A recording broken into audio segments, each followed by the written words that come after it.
About 40 years ago, there was the first international conference on the Naqshbandiya in Paris. I think everyone who had written about the Naqshbandiya until then was invited and gave a paper. The papers were later published, and one of the editors of the collected papers of that volume is Dr. Tیری Zargōn. Since then, he has published enormous amount of publications, much of them related to Sufism, and there is also quite a large volume related directly to the Naqshbandiya. He takes a special interest in the material culture of the Sufi orders, and his presentation today will take a look at one particular aspect of the material culture, the headgear of the Naqshbandi Khalifas. Tیری, the floor is yours. Thanks. And I think you have a PowerPoint. Yeah. So we move. Yeah, thank you.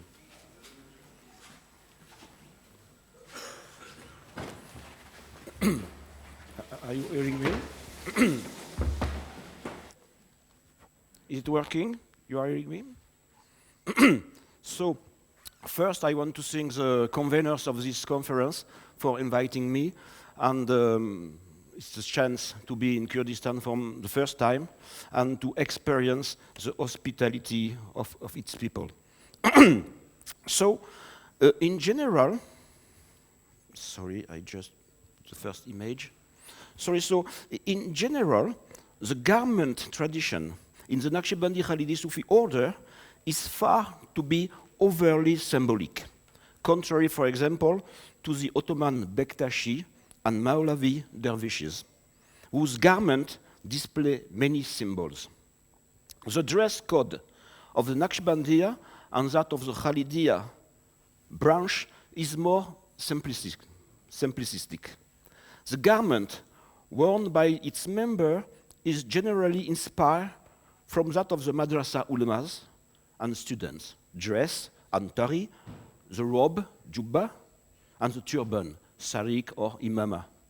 However, since the Naqshbandiya is a Sufi order, the representatives, the Khalifa, of the head of the order are the recipients of a particular ritual of bestowing some sacred garments as a symbol of the transfer of spiritual legitimacy.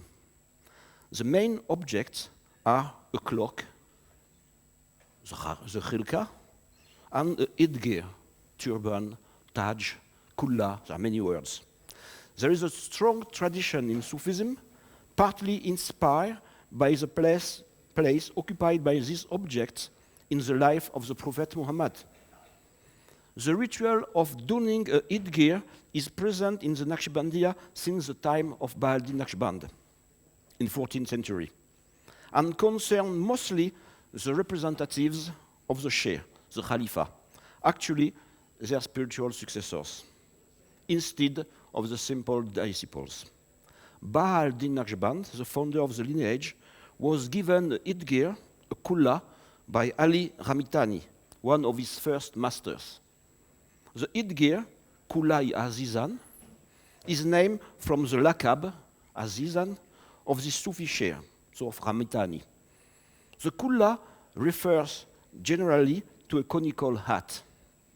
This Kullai Azizan has occupied a pivotal place in Bahauddin exchanges with his master, and especially with Amir Kulal, who died in 1370, and this Amir Kulal will link his headgear to the practice of the particular silent zikr, zikr rafi, precisely to his two aspects, the zikr of the negation and affirmation, the nafi wa isbat, and the retention of the breath, the abs il nafs.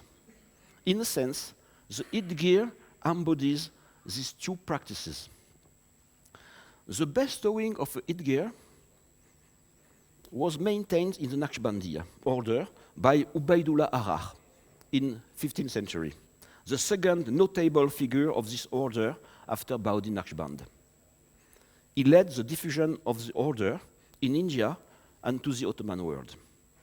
Its expansion of Naqshbandiya continued in 16th century thanks to Ahmad Sirindi, the renovator of this order, which was therefore known as the Naqshbandiya Mujaddidiya. Later, the ritual of bestowing the headgear was not abandoned. Let's mention, for example, the Mujaddidi Sufi Yaqdast Ahmad Mekki in 18th century, who transmitted this hat to Mehmed Tokadi in Istanbul in 17th century.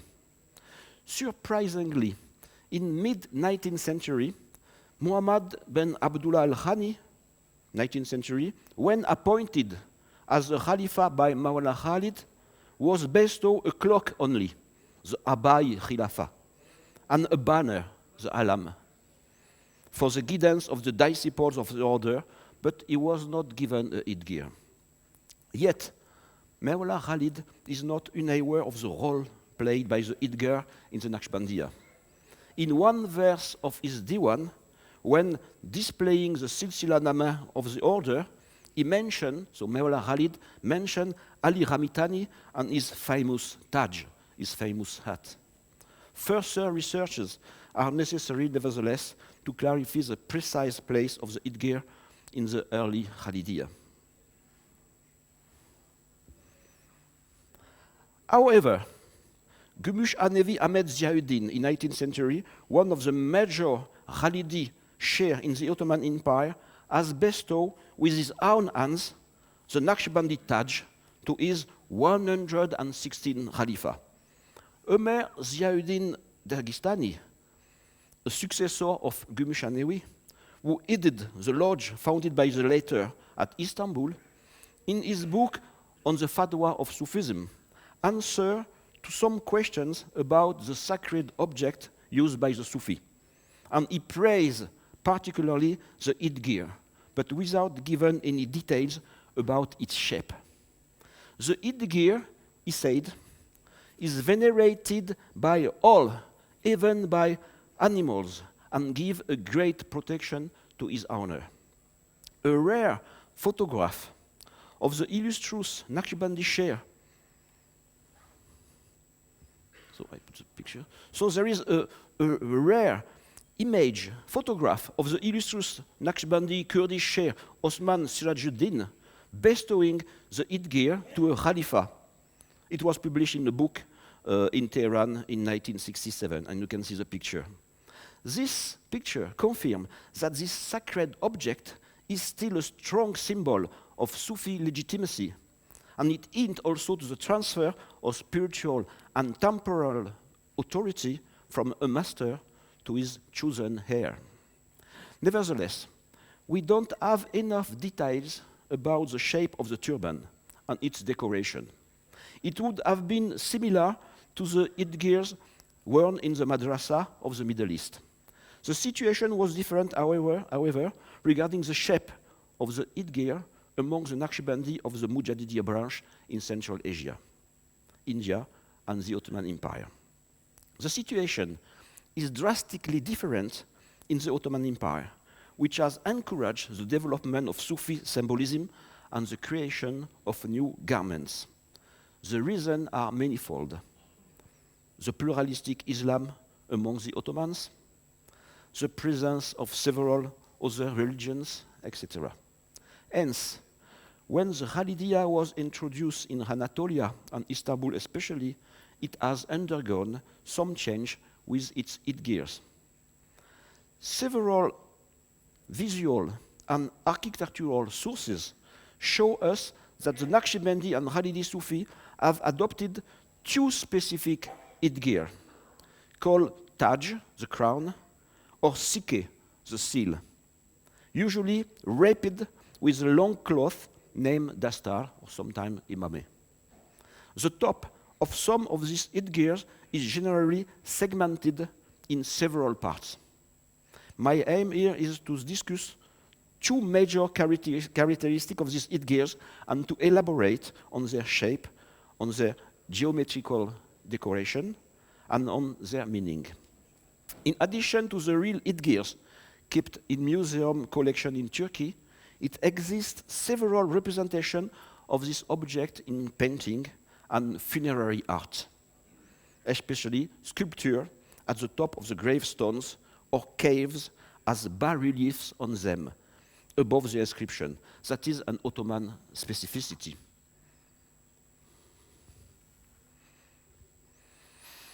First, the Naqshbandi round headgear.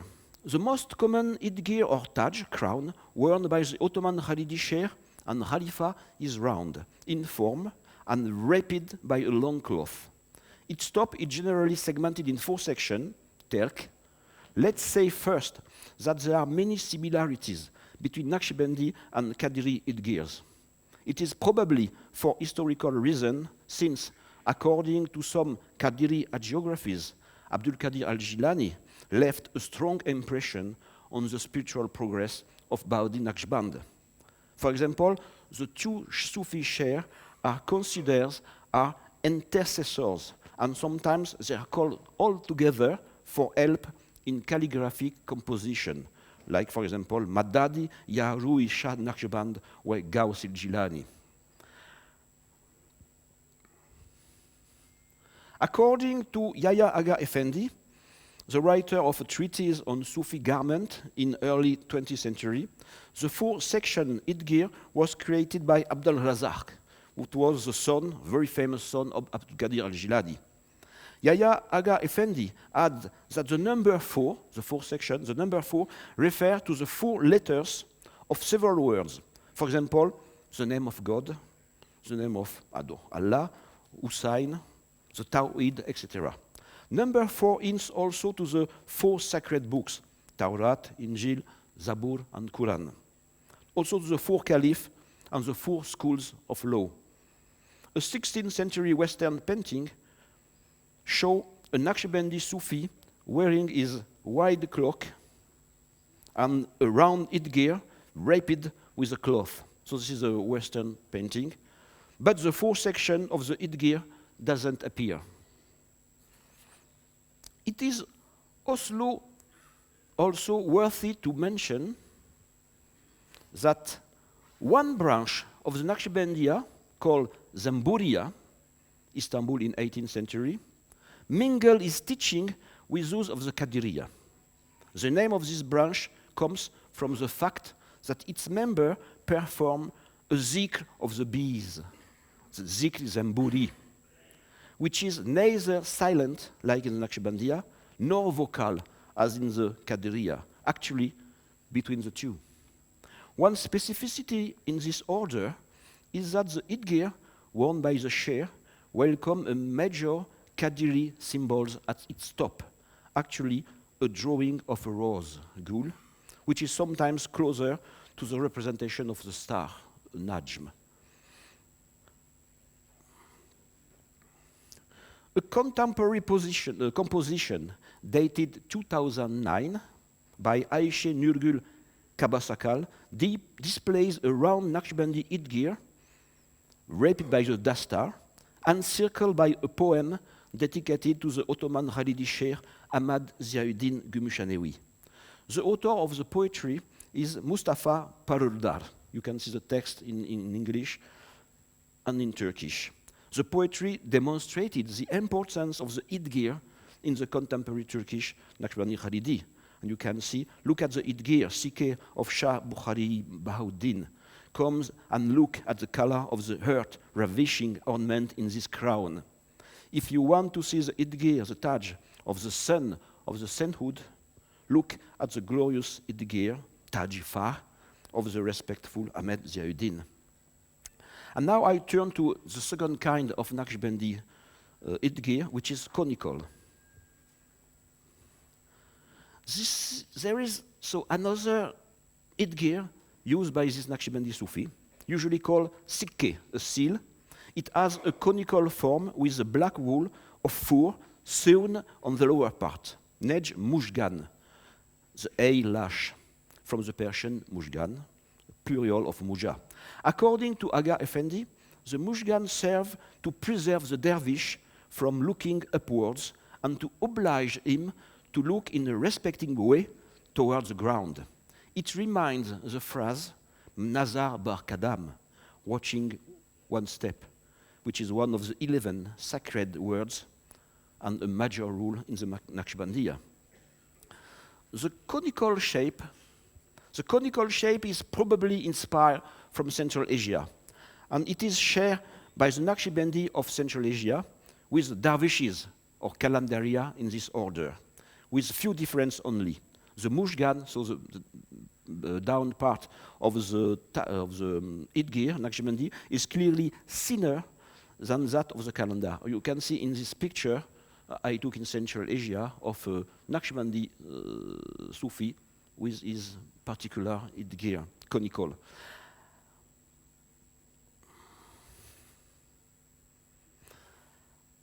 However, the two kinds of Naqshbandi headgear, that is round and conical, could be used in the same Sufi lodge.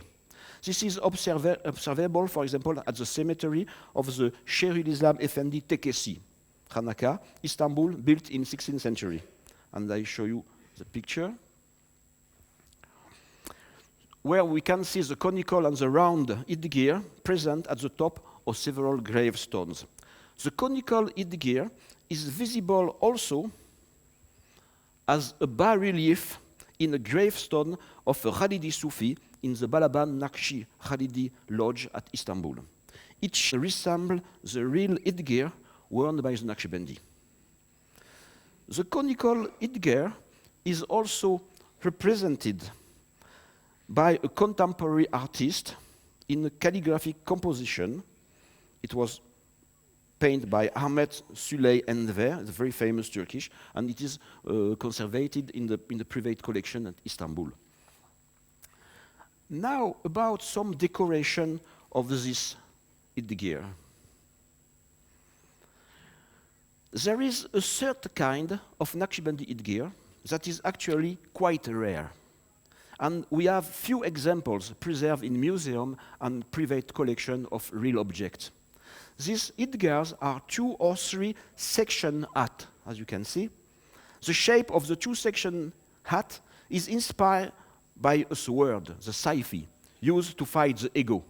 It is also named the sword of the Tawhid, using for the cutting of the soul to purify it. The decoration of the hat is vertical on the model of the Arabic letter Alif, an horizontal design.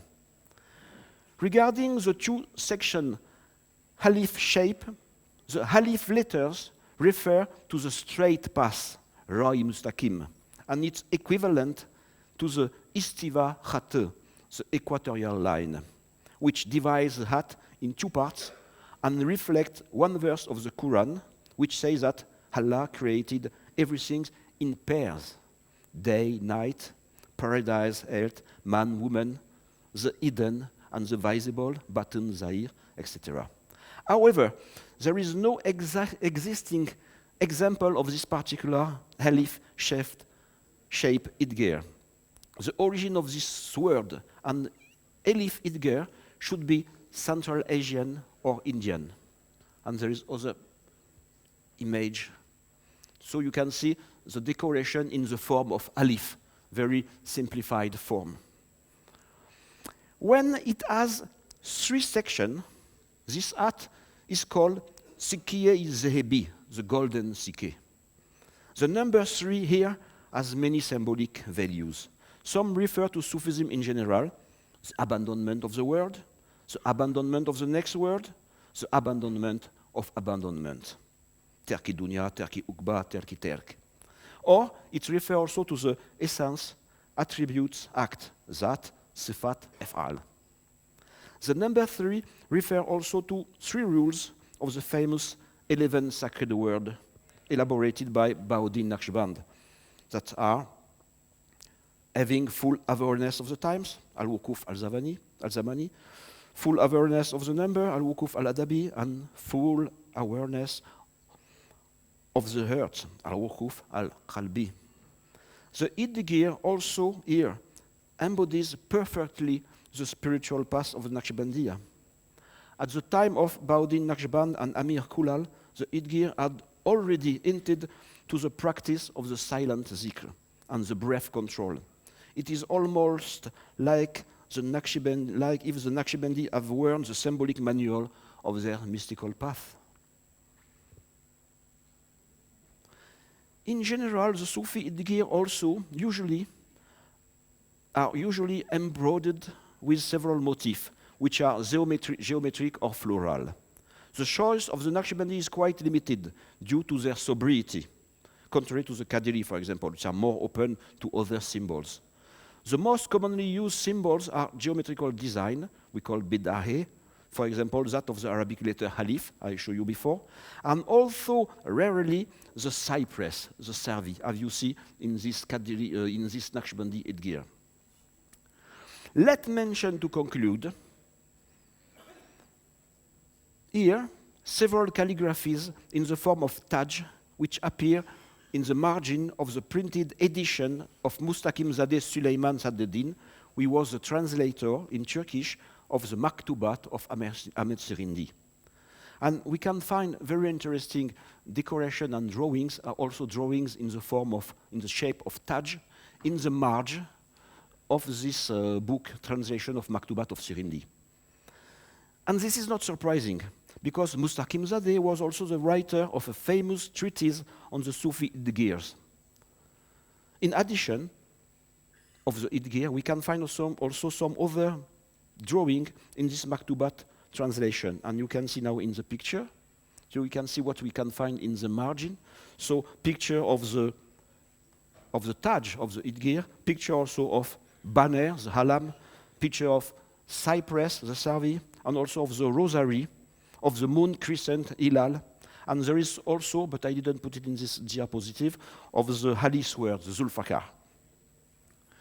So this confirms, and it will be my conclusion, that such symbols are sympathetic to the Naqshbandi Sufis. And so, in this brief presentation, brief lecture, I hope that you can feel some aspect of the symbolism in the Naqshbandi, we can see garment, and also some idea of what we can say the artistic aspect of Naqshbandi and Khalidiya Sufi order. Thanks a lot for your...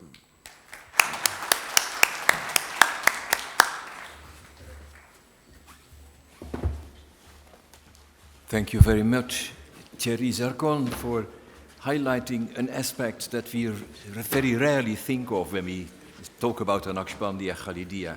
It was fascinating to watch this, and perhaps it has given people some idea about things that they might have seen once but have forgotten about. Maybe if you have any suggestions, any pictures that might be useful to Dr. Zargón, please approach him after this session. We're running a bit late, so I do not want to have a long discussion and certainly no statements, but I want to give time to a few questions. I see two people at least enthusiastic. I was told that women have priority if there are questions. Is there a question by a woman? No. You're not a woman? No.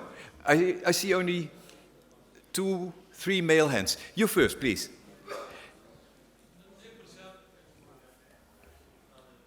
Your question is to? عبد الجبار. دستي خوش دكتور عبد الجبار. بخو عبد الوهاب الشوشية نكسوسي شوش قندكي نافدارا كلها نزيكي آكرية. شوش عبد الوهاب الشوشي نكسوسي. عبد الوهاب شوشي يعني أبا تبابتي خوتشي كرتشي كذا. نعم. دو عبد الوهاب شوشية نكسوسي بلي دو أو بلغنامي عثماني بيجي عبد الوهاب السوسي لهند طريقة ورقتيا أب آخفتنا دروستا بلغنامة شونك مولانا خالد دمك شو بو هند دو صوفية بهدينان قلويبون يكم عبد الوهاب شوشي دو عبد الفتاح آكريي تيجيشتي تفهم كرجمن سباس أف بوتي بنيتا سباس. Okay. You can answer that. نعم شكرا لأستاذنا لكن لا تنسوا أن هناك قريتان باشا دو قند هيا دكتور العزيز قند سوس قند شوش 20 كيلومتر دوري أكريا سوسي نزيكي ويا أبا سوسية نشوشية شوش دناو قند دا قلعة هيا بله نخير أبا سوسية أويك يا دوي راستا درگاه هندستاني دا جيهان آبادي قال كرد هبون يعني لبغداد لعمادية واندرا بل شاه عبد الله الدهلوي سلطة دا دست مولانا خالد نامه یک شانده بو همو خلفاء مجددی گو مسئولی یکم کو از جوی رازی ما مولانا خالده بوناوی مثل عبدالوهاب السوسی دماکو چو بو هندستانی بو اجازه ندایه اگر کو خلیفه عبدالوهاب السوسی شاه عبدالله دهلوی با نخیر او قد تربیه لجم شاه عبدالله الدهلوي ندیتوا قد امکانتونه عبد الوهاب بلي عبد الوهاب السوسي نخير قد مصدر بحث نكت No, I think I suggest that at lunch you take the same table and continue the discussion. Yes, please. No. I have not given you the word. Silent.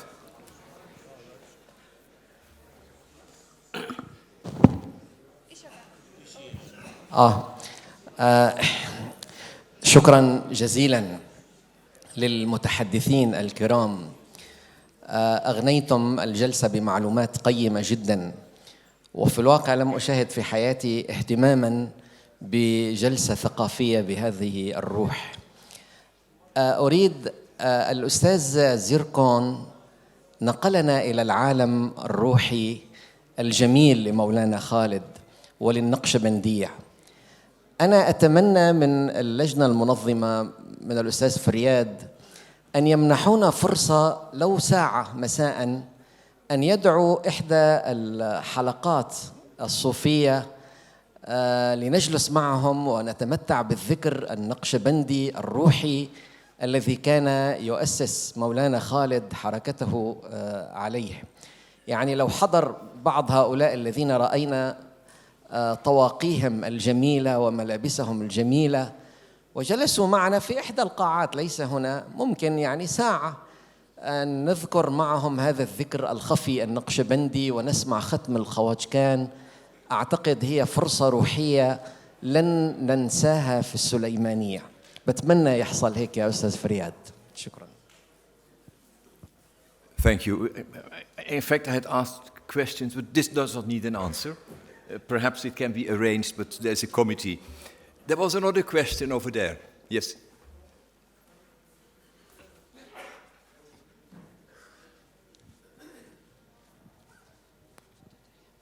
شكرا جزيلا. رجاء الصراع بين مولانا خالد وبين عبد الوهاب السوسي ليس صراعا فكريا أو عقائديا، وإنما عبد الوهاب السوسي أراد أن يستفرد بمجموعة من الناس من الخلفاء والمريدين والمنسوبين لنفسه، فلذلك كانت الرسالة التي وجهها مولانا خالد إلى عبد الوهاب السوسي وإلى الآخرين رسالة شديدة اللهجة لهم.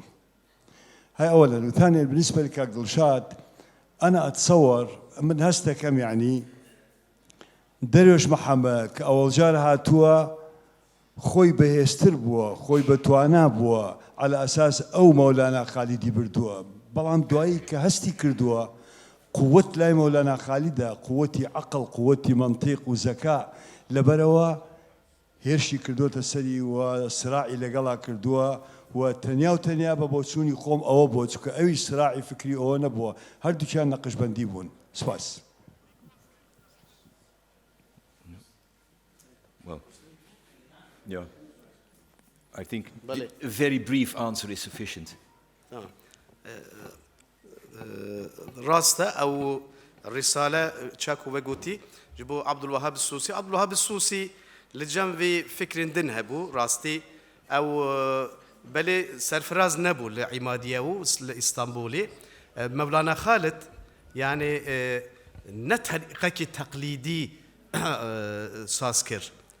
يعني مولانا خالد لم يؤسس طريقة تقليدية، لأن في المنطقة تكايا والطرق كثيرة، لكن هو أسس حركة لها أهداف، ومن أهدافه توحيد الأمة الإسلامية مع ثقافة الأكراد في هذه الأمة، ولهذا لم يسمح لأي خليفته أعمال يضر هذه الحركة المتمركزة في الشام، أولا في بغداد ثم في الشام. نشكر الأستاذ. Okay. We have just heard that the Naqshbandi touch has 4 parts, because 4 is the number. So we should have 4 questions, I think. The 4th question and the last question is yours.